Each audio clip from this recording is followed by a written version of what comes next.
नमस्कार, आपके YouTube channel सेविकाओं की आवाज में आप सभी का स्वागत है। आंगनबाड़ी सेविकाएं हमेशा आंदोलन करते रहती है अपनी मानदेय वृद्धि को लेकर, अपनी बहुत सारी डिमांडों को लेकर। हालांकि आंगनबाड़ी सेविकाएं नियमित काम कर रही है, फिर भी उन्हें नियमित नहीं माना जा रहा है।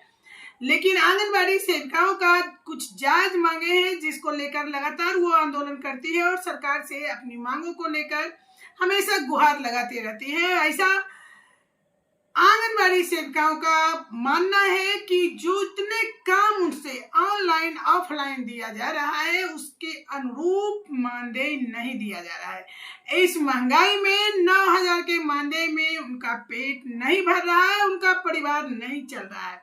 लेकिन इसमें आंगनबाड़ी सेविकाओं की जो डिमांड है वो हमेशा माननीय जो बाल विकास मंत्री है केंद्र की अन्नपूर्णा देवी, उनके पास भी देते हैं और लोग अपने अपने राज्य में भी आंदोलन करके अपने राज्य सरकार को दे रही हैं। लेकिन क्या कहती हैं उस पर आपकी मंत्री अन्नपूर्णा देवी, जो कि महिला बाल विकास मंत्रालय में केंद्रीय मंत्री हैं। चलिए आज हम उनको सुनवाते हैं और आप लोग जरूर सुनिएगा, साथ ही कमेंट भी कीजिएगा कि जो उन्होंने बोला है उनमें कितनी सच्चाई है। माननीय सभापति जी, ये मानदेय से संबंधित है, इस प्रश्न से संबंधित नहीं है। लेकिन मैं माननीय सदस्य को ये बता देना चाहती हूँ कि जो लगभग 13,34,954 आंगनवाड़ी केंद्र अभी हमारे जो संचालित है, उस केंद्र में जो आंगनवाड़ी वर्कर, आंगनवाड़ी हेल्पर हैं, उनके लिए सरकार समय समय पर मानदेय में बढ़ोतरी करती है और उसके साथ साथ उन्हें अन्य सुविधाएं भी हम सब देते हैं। क्योंकि ये हम सबको पता है कि ये आंगनवाड़ी कार्यकर्ता हमारे सबसे ग्रास रूट लेवल पर वो काम करती हैं और सिर्फ आंगनवाड़ी ही नहीं, राज्य सरकार की ओर से भी बहुत सारे काम उनको देते हैं।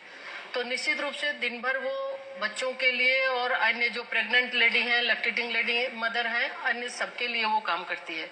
तो भारत सरकार की ओर से लगातार कैसे उनको उनकी सुविधाएं मिल सके, तो उसके लिए मानदेय की भी बढ़ोतरी होती है और उसके साथ 20 दिनों का उनका वार्षिक अवकाश भी है। सरकारों की ओर से भी, विभिन्न राज्यों की ओर से भी उन्हें मानदेय दिए जाते हैं। तो ये हमारा प्रयास है कि जो आंगनवाड़ी वर्कर है, निश्चित रूप से जितनी वो सेवाएं कर रही है, राज्य सरकार के अभी बीएलओ में भी ड्यूटी उनकी लगाई गई है, तो उसके लिए भी आग्रह चुनाव आयोग से भी किया गया था कि कुछ ड्यूटी में कटौती की जाए ताकि वो बेहतर देखभाल बच्चों की कर सके।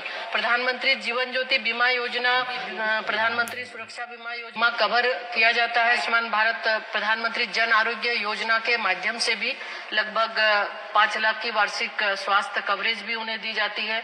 साथ ही साथ पदोन्नति के भी अवसर दिए जाते हैं।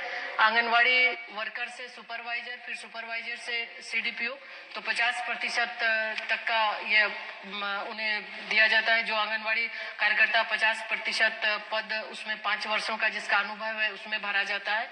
तो इस तरह अलग अलग समय पे और निश्चित रूप से लगातार फिर हम जो अच्छे कार्य करते हैं उनको भी हम प्रोत्साहित करते हैं।